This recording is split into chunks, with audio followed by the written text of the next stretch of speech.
Dr. Elena Vasquez pushed herself away from the medical console and rubbed her tired eyes. The soft blue glow of the alien technology filled the medical bay of the Concordia, casting strange shadows on the walls. She had been working for 12 hours straight, treating 3 different species with completely different biology. Her human hands moved carefully over the Zephyrian patient's translucent skin, checking the healing progress of what the telepathic being called a thought burn. Elena was the only human on board the massive research vessel. For 3 years she had lived and worked among beings that could do things she could only dream of. The Zephyrians could read minds and speak without words. The Vorthak were made of living crystal that could change shape and pass through solid walls. The Nexari could control energy with their thoughts, making light bend and electricity dance in their hands. Every day Elena felt like a child among adults. While her crewmates could heal themselves with mental power or reshape their bodies at will, she had to rely on old-fashioned medicine and her human intuition. She carried bandages and antiseptic while they simply thought their injuries away. She needed sleep while they could rest by entering different states of consciousness. But somehow she had earned their respect. "Dr. Vasquez," came a voice behind her. Elena turned to see Commander Thexvar, a tall Nexari whose skin shimmered like oil on water. Energy patterns flowed under his surface, showing his current emotional state. Right now, the patterns were calm blue spirals, meaning he was content. "Yes, Commander?" Elena asked, setting down her medical scanner. "The Zephyrian science team wants to thank you for your work today. They say your treatment methods are unusual but effective." Thexvar's voice carried the slight electrical buzz that all Nexari voices had. Elena smiled. "I just do what seems right. Sometimes the old ways work better than the new ones." This was her secret. While the other species relied on their advanced abilities, Elena had learned to trust her instincts. She could look at a patient and somehow know what was wrong, even when the sophisticated alien medical equipment found nothing. Her crewmates called it the human touch, but Elena knew it was more than that. She could sense things about alien biology that even the aliens themselves missed. 3 months ago, she had saved a Vorthak engineer named Kriltha when everyone else thought he was beyond help. His crystal structure had been damaged in an accident, and the normal Vorthak healing methods were not working. Elena had looked at the injury and somehow known that the crystal needed organic compounds to rebuild itself. She had mixed a solution from earth plants in their greenhouse, and Kriltha had healed completely within hours. The Vorthak Medical Council had been amazed. They had never seen organic and crystal biology work together like that. But for Elena it had felt natural, like solving a puzzle she had always known how to complete. "Dr. Vasquez," another voice called. This time it was Zaranel, a young Zephyrian researcher. Her large dark eyes held flecks of silver that sparkled when she was excited. "We have detected something strange on the long-range sensors." Elena followed Zaranel to the main laboratory, where half the science team had gathered around a holographic display. The image showed a ship, but unlike any Elena had ever seen. It was organic-looking, with flowing curves and surfaces that seemed to pulse with their own inner light. "It appeared 3 hours ago," explained Dr. Vornash, the Vorthak chief scientist. His crystal body clicked softly as he moved, creating a sound like wind chimes. "The ship does not match any known design in our databases." "Where did it come from?" Elena asked, studying the strange vessel. "Unknown," Thexvar replied. "It simply appeared, as if it had been hiding in the space between dimensions." Elena stared at the image. Something about the ship made her feel strange, like she was looking at something both completely foreign and oddly familiar. The curves and patterns reminded her of something, but she could not place what. "Are there life signs?" she asked. "Negative," Zaranel answered. "But the ship is sending out a weak distress signal.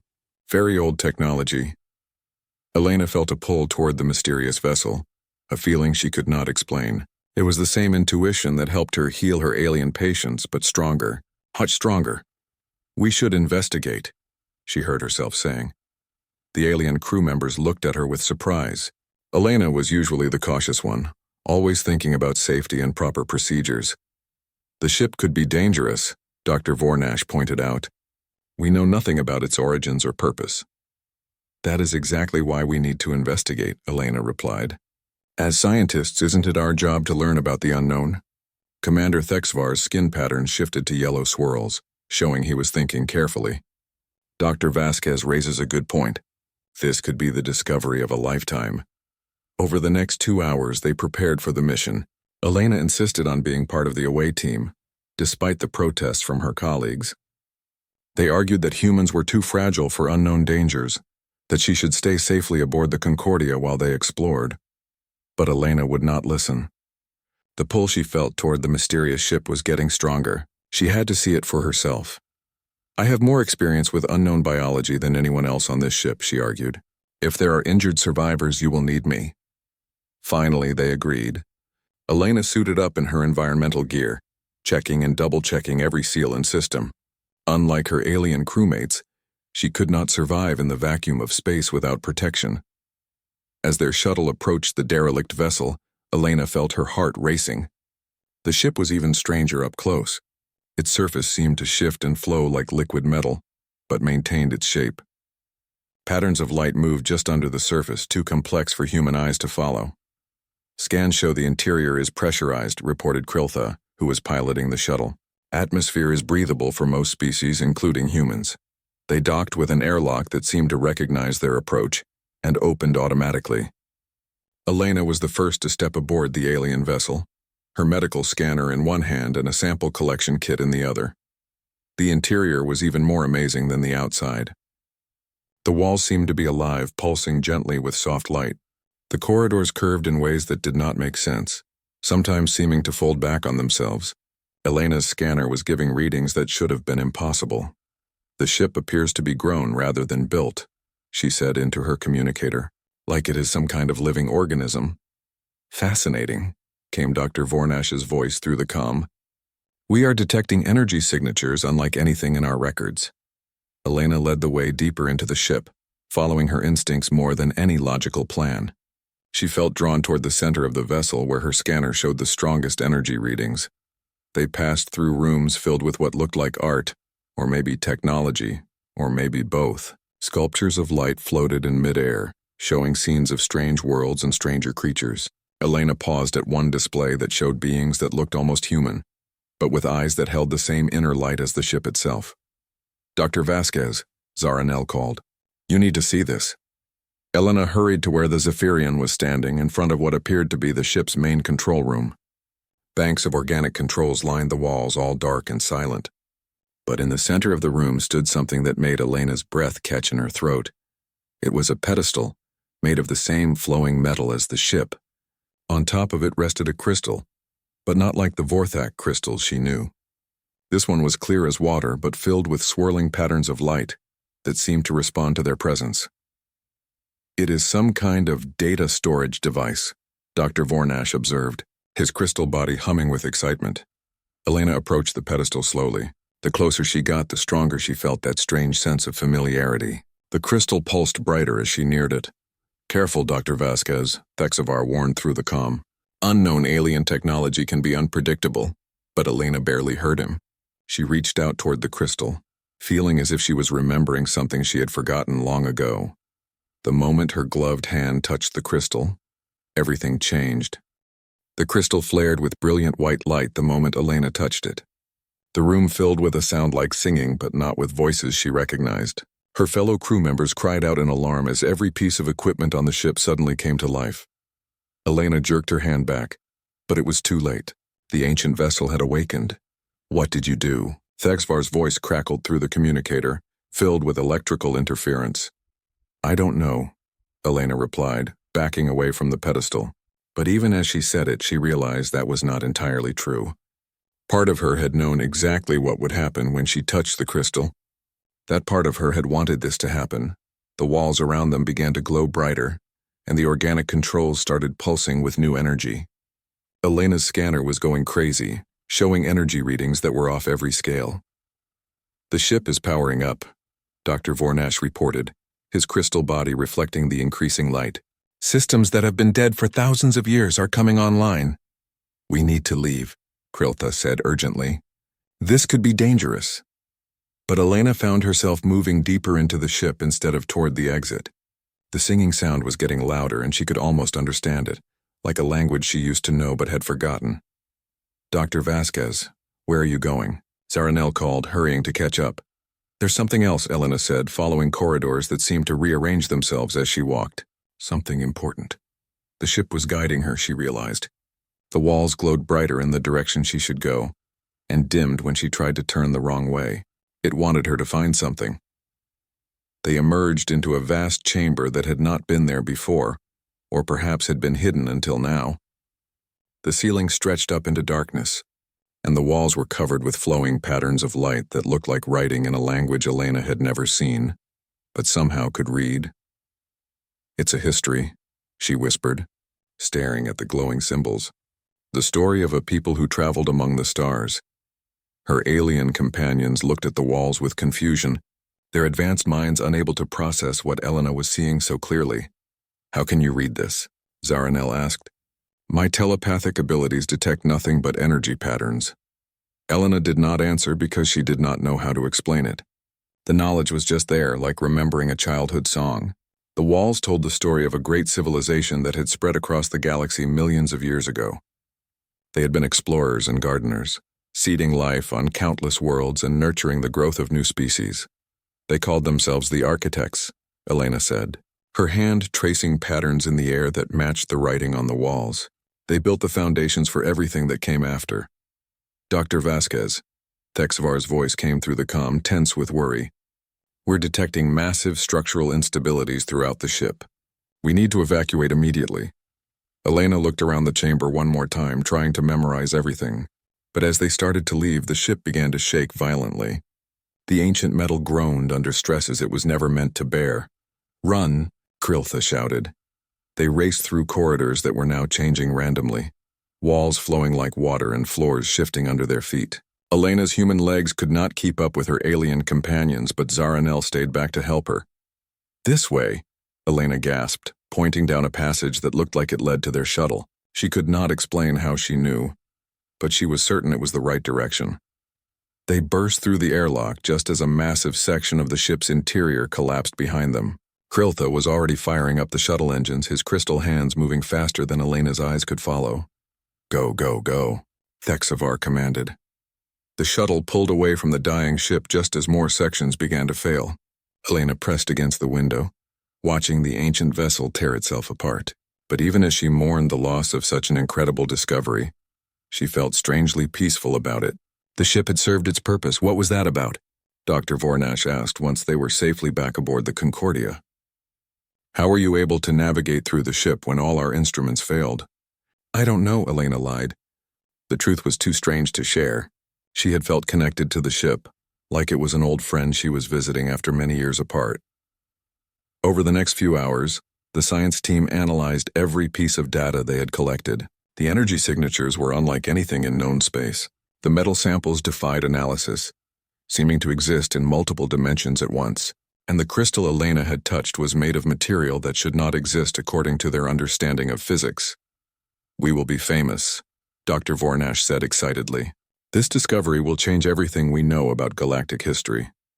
But Elena was not thinking about fame. She was thinking about the message the ship had shown her before it died. The architects had not simply vanished. They had hidden themselves, waiting for the right time to return, and that time was coming soon. 2 days later, Elena was alone in the medical bay when the first symptoms appeared. She had been feeling strange since they returned from the derelict ship, but she had blamed it on stress and lack of sleep. Now, as she looked at her reflection in the medical scanner's screen, she realized something was seriously wrong. Her eyes were different. The brown irises now had flecks of silver light that seemed to move on their own. When she blinked, she could see energy patterns flowing through the medical equipment around her. Patterns that her human eyes should not be able to detect. Elena ran a full medical scan on herself, trying to stay calm. The results were impossible. Her cellular structure was changing, becoming something that was not quite human anymore. Her DNA was rewriting itself, activating sequences that had been dormant her entire life. She thought about telling her alien friends, but she was afraid of what they might do. Would they quarantine her? Send her back to Earth? Try to stop whatever was happening to her? Instead, she decided to research on her own. Elena spent the next week secretly studying her own condition, watching as her body slowly transformed. Her reflexes became faster, her mind became clearer, and most strange of all, she began to understand technology in ways she never had before. When she touched the medical equipment, she could feel its electronic thoughts, When she walked through the ship's corridors, she could sense the flow of power through its systems. The Concordia was no longer just a vessel to her. It was a living thing, and she could feel its heartbeat. Elena tried to hide these changes from her crewmates, but it became harder each day. When Dr. Vornash injured himself in a lab accident, she healed his crystal structure with just a touch of her hand. When the ship's life support systems began to fail, she fixed them by laying her palms on the control panels and simply willing them to work. Her alien friends began to notice that something was different. They watched her with curious eyes, but Elena always had explanations ready. She was just getting better at her job. She was learning from their techniques. She was adapting to life among advanced species, but Elena knew the truth was much stranger than that.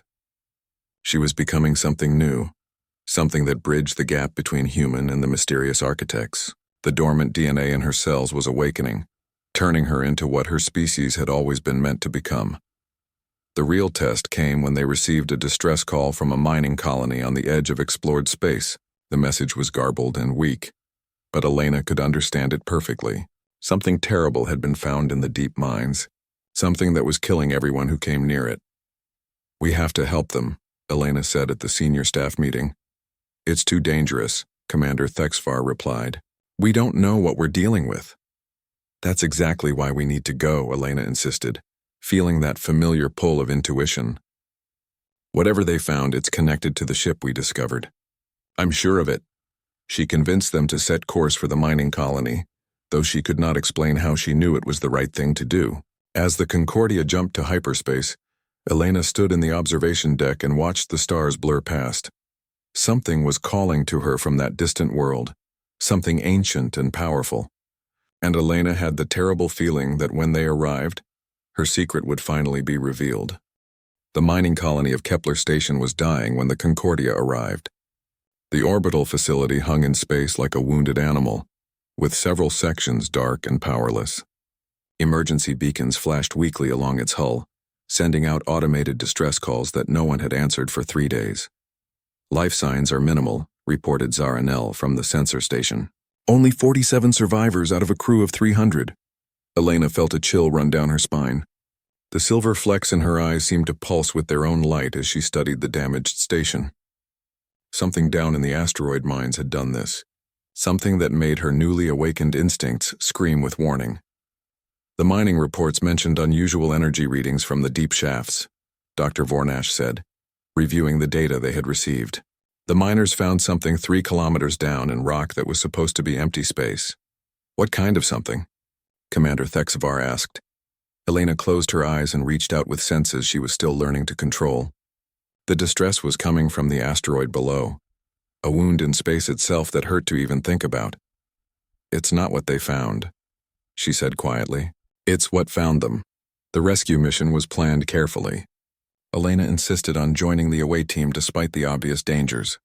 Her alien friends tried to argue, but she could see in their eyes that they had begun to suspect something was different about her. They watched her more closely now, noticing the small changes in her behavior and abilities.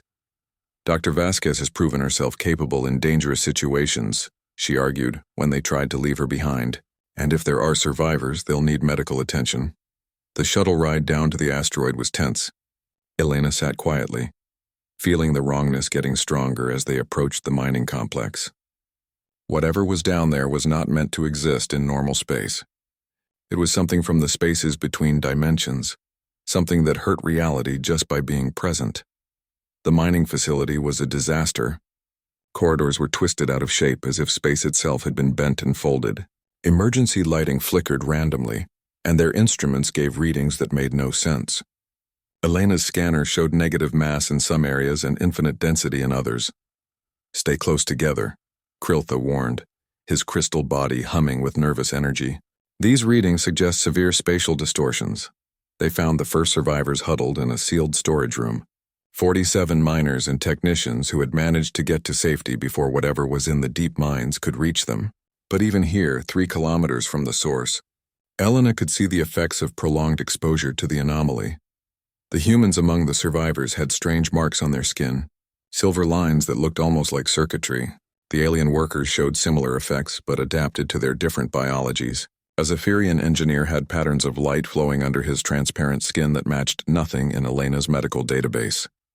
"What happened down there?" she asked the mining supervisor, a gruff human named Martinez who had worked the asteroid belt for 20 years. "We broke through into something that shouldn't exist," Martinez replied, his voice shaking. There was a chamber perfectly round, made of some kind of metal that seemed to move on its own. And in the center, he stopped, unable to continue. In the center was a machine, finished Dr. Sarah Chen, the facility's chief scientist. At least we think it was a machine. It looked like a sphere of liquid light suspended in the air. When the first team got close to examine it, the sphere started to pulse. Elena felt her heart racing. The description sounded familiar, like something from the dream she had been having since touching the crystal on the derelict ship. "We need to see it," she said. "Are you insane?" Martinez snapped. "That thing killed over 200 people. We're not going anywhere near it." But Elena was already moving toward the mining shafts, drawn by a compulsion she could not resist. Her alien crewmates followed reluctantly, their instruments going wild as they descended deeper into the asteroid. The distortions got worse as they went down. Gravity seemed to flow in different directions. Time moved in stutters, with some moments lasting forever and others flashing by in an instant. Elena's human physiology should have been overwhelmed by the effects, but instead she felt more alive than ever before. "The spatial distortions are increasing exponentially," Dr. Vornash reported, his crystal structure flickering with reflected energies. "We should turn back." "Just a little further," Elena said, though she could not explain why she was so certain they needed to continue. They reached the chamber that the miners had broken into, and Elena's breath caught in her throat. It was exactly as she had seen in her dreams. The walls were made of the same flowing metal as the derelict ship, covered with patterns of light that told stories in a language she was only beginning to remember. And in the center, just as Dr. Chen had described, hung a sphere of pure energy. It pulsed with a rhythm like a heartbeat, sending waves of distortion through space-time with each beat. Elena could feel its power calling to her, recognizing something in her that her friends could not detect. "It's beautiful," she whispered. "It's dangerous," Texvar corrected, his skin pattern showing deep concern. "We need to evacuate the survivors and alert the galactic authorities." "No," Elena said, stepping toward the sphere. "We need to understand it. Dr. Vasquez, stop," Zaranel called, but Elena was already moving. She walked across the chamber floor, ignoring the protests of her friends. With each step, the silver flecks in her eyes grew brighter. The strange marks that had begun appearing on her skin after the derelict ship started to glow with their own inner light. "Elena, get back here," Kriltha shouted, but Elena could not stop. The sphere was calling to her in a voice that bypassed her ears and spoke directly to her soul. It was a greeting from her own people, a message that had been waiting millions of years for someone who could understand. She reached out and touched the surface of the energy sphere. The explosion of light and sound that followed should have killed everyone in the chamber. The wave of energy that burst from the sphere should have torn the asteroid apart and scattered its pieces across space. Instead, something impossible happened. Elena absorbed it all. The energy flowed into her like water into a dry riverbed. Her body began to change, not slowly like it had been doing for weeks, but all at once. The silver marks on her skin blazed with brilliant light. Her eyes became pools of liquid starlight, and when she opened her mouth to speak, her voice carried harmonics that made reality itself vibrate in response. "I remember," she said, and the words echoed through dimensions. Her alien friends watched in shock as Elena rose into the air, surrounded by a field of pure energy. The sphere in the center of the chamber was gone, absorbed into her body along with all its power. But instead of the destructive force that had killed the miners, Elena radiated something else entirely: healing. The distortions in space-time smoothed out. The twisted corridors straightened. The damaged sections of the mining facility began to repair themselves, metal flowing like water to fill gaps and reconnect broken systems. "What are you?" Dr. Vornash whispered. Elena turned to look at her friends, and they could see that while she was still recognizably herself, she was also something far more than human. "I am what humanity was always meant to become," she replied. "The children of the architects awakening after a long sleep." She lowered herself to the ground, the energy field around her dimming but not disappearing. Elena could feel the power flowing through her cells, rewriting her DNA in ways that would have taken millions of years of natural evolution. The sphere was not a weapon, she explained. It was a key, designed to unlock the dormant potential in those who carried the right genetic markers. Humanity has been carrying this potential for our entire existence, waiting for the right trigger to activate it. But why you? Zaranel asked. Why are you the only one affected? Elena smiled sadly. I'm not the only one. There are others, scattered across human space, probably feeling the same changes I've been experiencing. The activation process has begun across our entire species. This is just the first awakening. She looked around at the chamber, now pristine and filled with soft light instead of dangerous distortions. My people, the original architects, seeded the galaxy with life billions of years ago. When their time ended, they chose to continue existing through their children rather than trying to maintain their civilization forever. Humanity is not their descendant species. We are them, reborn and ready to take up their work. Thexvar's skin patterns showed deep confusion. But humans seem so primitive compared to our civilizations. That was by design, Elena replied. We were meant to grow up alongside other species, learning humility and cooperation instead of the arrogance that destroyed the first galactic civilization. We were never meant to rule over others, but to work with them as gardeners of life itself. As they made their way back to the surface, Elena could feel her transformation continuing. She was becoming something new, something that bridged the gap between ancient wisdom and modern understanding. And somewhere out in the galaxy, she knew others like her were awakening to the same realization. The age of humanity as a minor species was ending. The age of the architects had begun again. The journey back to the Concordia was quiet. Elena sat in the shuttle's medical bay, monitoring her own transformation with instruments that could barely comprehend what they were reading. Her cellular structure was completely different now, no longer purely human, but something that existed in multiple dimensions at once. Her alien friends watched her with a mixture of awe and fear. Dr. Vornash kept running scans with his crystalline sensors, trying to understand the energy patterns flowing through her body. Zaranel attempted to read her thoughts but found only a vast space filled with memories that were not Elena's own. How do you feel? Kriltha asked, his crystal voice tinged with concern. Different, Elena replied honestly. Like I've been wearing clothes that were too small my whole life and now I can finally stretch. But it was more than that. Elena could feel her consciousness expanding, touching parts of the universe she had never known existed. She was aware of every electronic system on the shuttle, every quantum fluctuation in the space around them, every thought and emotion of her crewmates. Most overwhelming of all were the memories that were not her own. Millions of years of history flowed through her mind. The rise and fall of the first galactic civilization, the careful seeding of life across countless worlds, the deliberate choice to fade into genetic dormancy rather than face extinction. The architects were not perfect, Elena said, speaking the thoughts as they came to her. They became too powerful, too proud. They started to see other species as children to be guided rather than equals to be respected. It nearly destroyed everything. What happened to them? Dr. Vornash asked. Elena closed her eyes, accessing memories that belonged to people who had died before her planet was even formed. They realized their mistake before it was too late. The most advanced civilization in galactic history chose to give up their power rather than abuse it. They scattered their genetic legacy across hundreds of worlds, programming it to remain dormant until their children learned wisdom through cooperation with other species.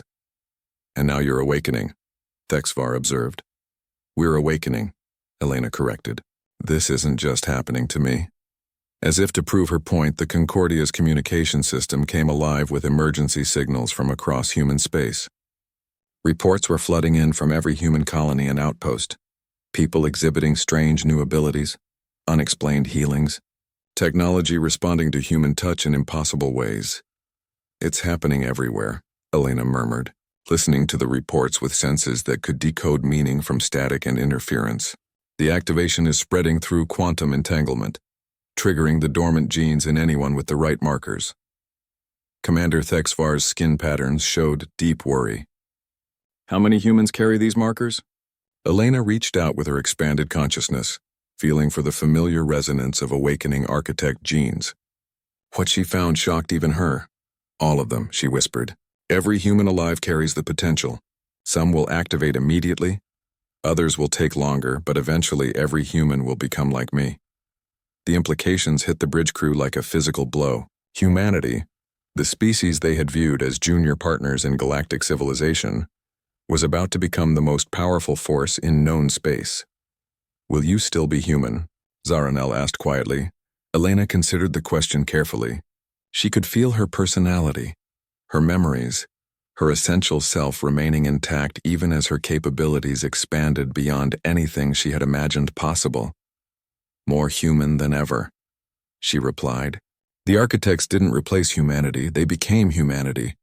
Everything we are, everything we've accomplished, our capacity for love and growth and cooperation, that's all genuinely ours.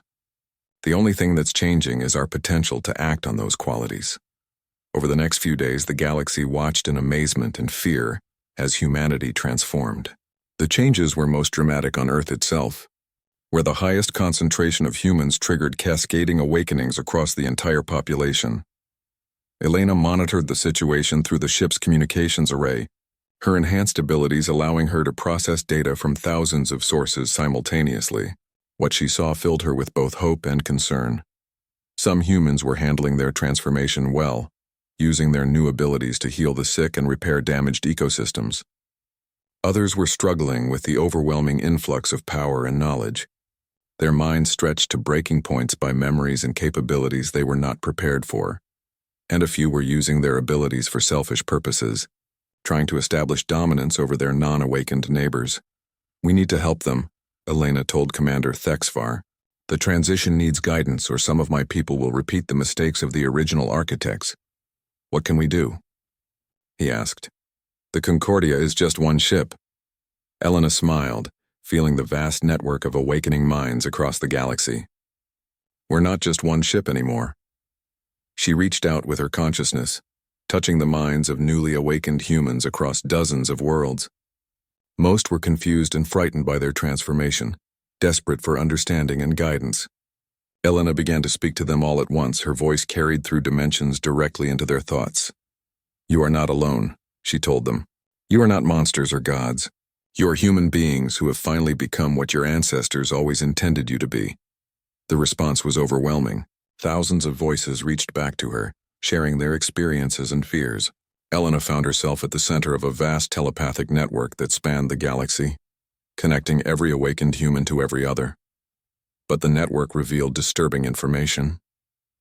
The activation process was not happening randomly.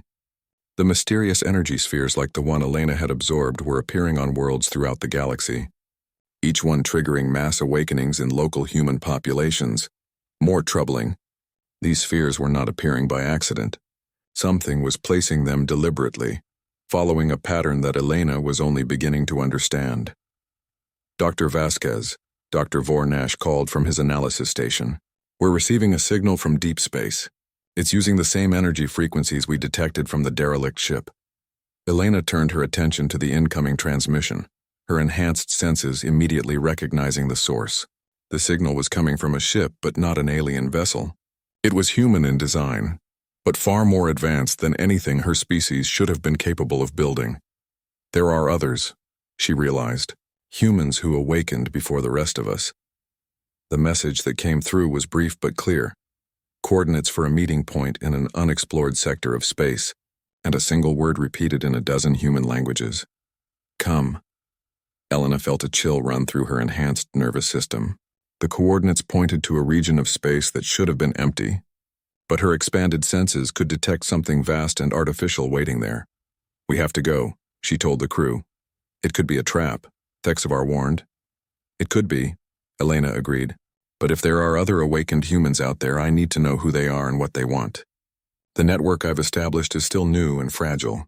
If someone else is trying to guide the awakening process, I need to understand their intentions. As the Concordia changed course for the mysterious coordinates, Elena continued to monitor the galaxy-wide transformation of humanity.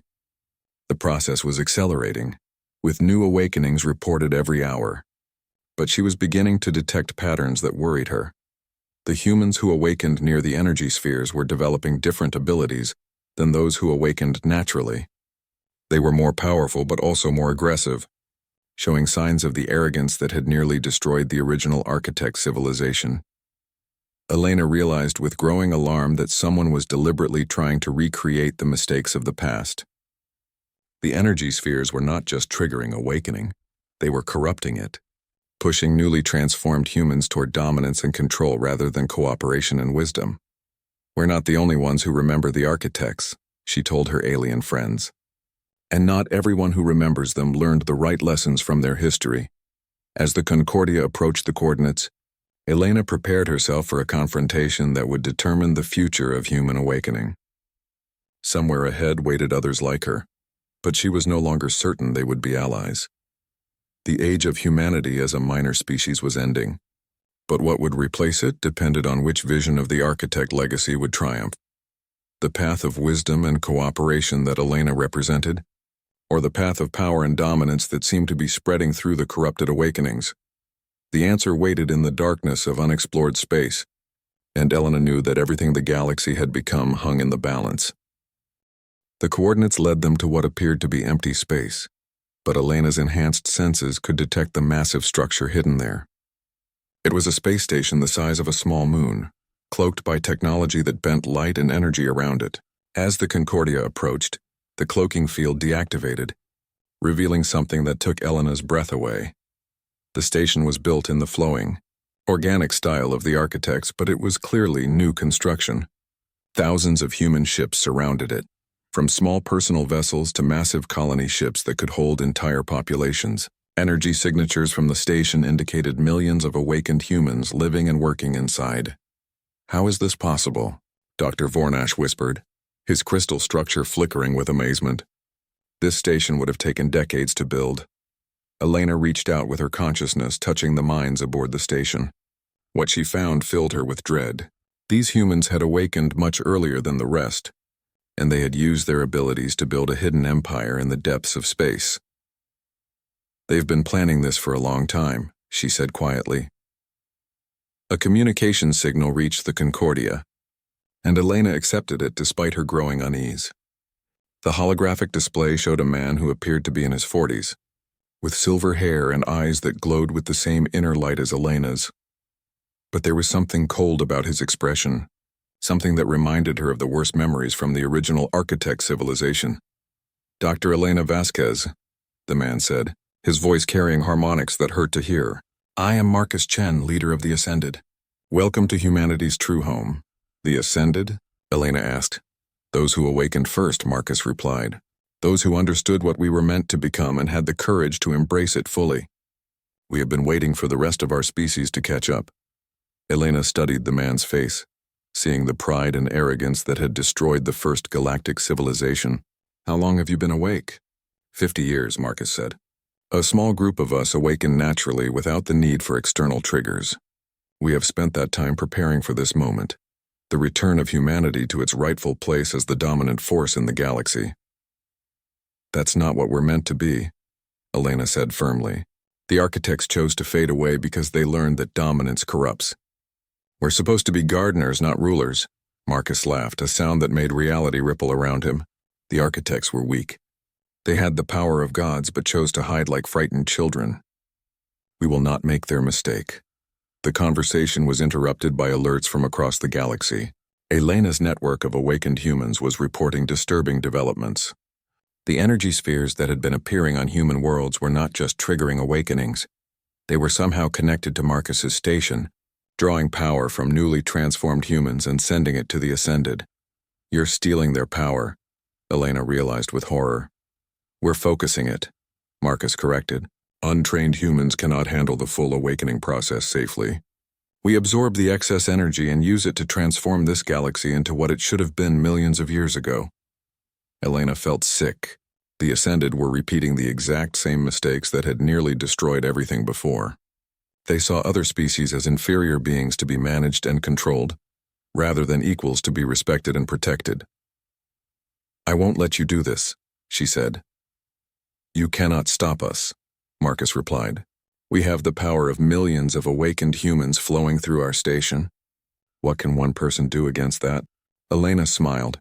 reaching out through her network to touch the minds of every human she had connected with over the past few days. I'm not one person anymore. She opened her consciousness fully, allowing every awakened human in the galaxy to see through her eyes and understand what was happening.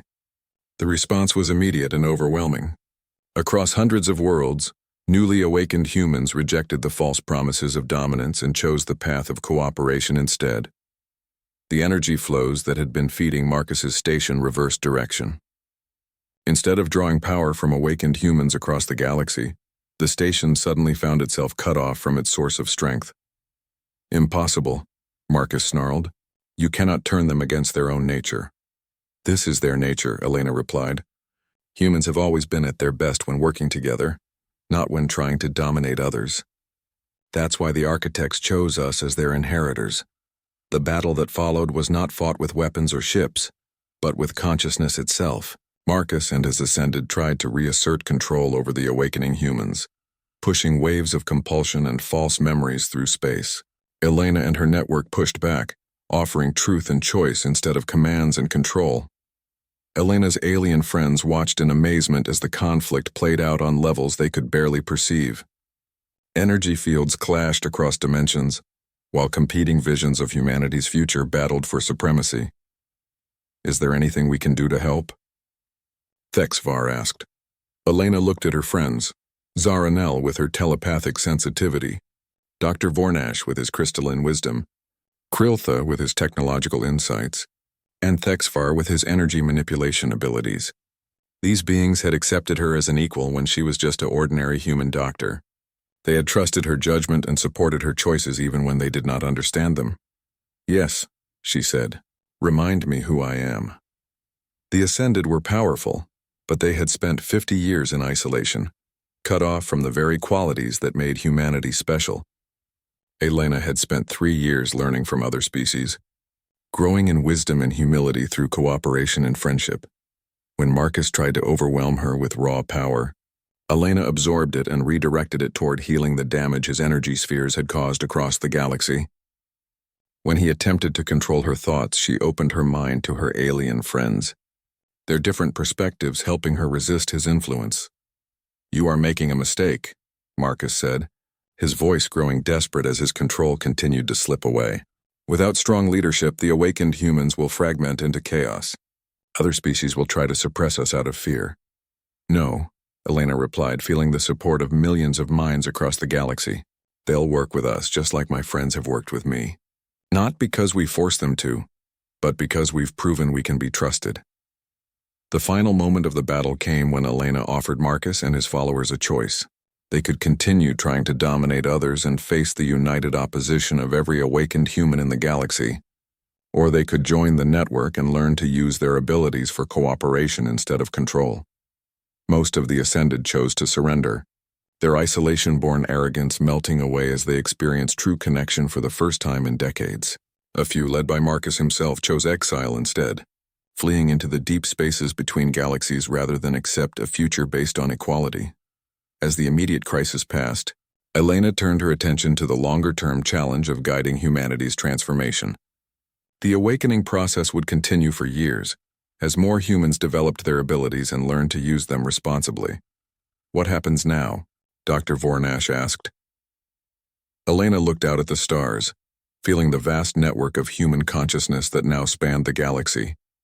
But she also felt the presence of her alien friends, the other species that had built their own civilizations while humanity slept. Now we do what the architects should have done from the beginning, she said. We work together as equals. Humans will contribute our abilities as gardeners and healers, but we'll do it as partners with species like yours, not as rulers over them. The space station that Marcus had built was converted into a center for learning and cooperation. Humans came there to train in their new abilities, but they learned alongside Zephyrians, Vorthak, Nexari, and dozens of other species. The arrogance that had destroyed the first galactic civilization was replaced by humility and mutual respect. Elena remained aboard the Concordia, continuing her work as a doctor, but now serving as a bridge between awakened humanity and the galactic community. She helped newly transformed humans understand their abilities, while also helping other species adapt to the changes happening around them. Sometimes she thought about Marcus and his followers, wondering if they would ever return from their self-imposed exile. But mostly she focused on the future they were building together, a galaxy where every species could grow and thrive, guided by wisdom rather than power. The age of humanity as a minor species had ended, but they had chosen to use their inheritance not to elevate themselves above others, but to lift everyone higher together. Just as the original architects had intended, their children had finally learned to be gardeners of life itself.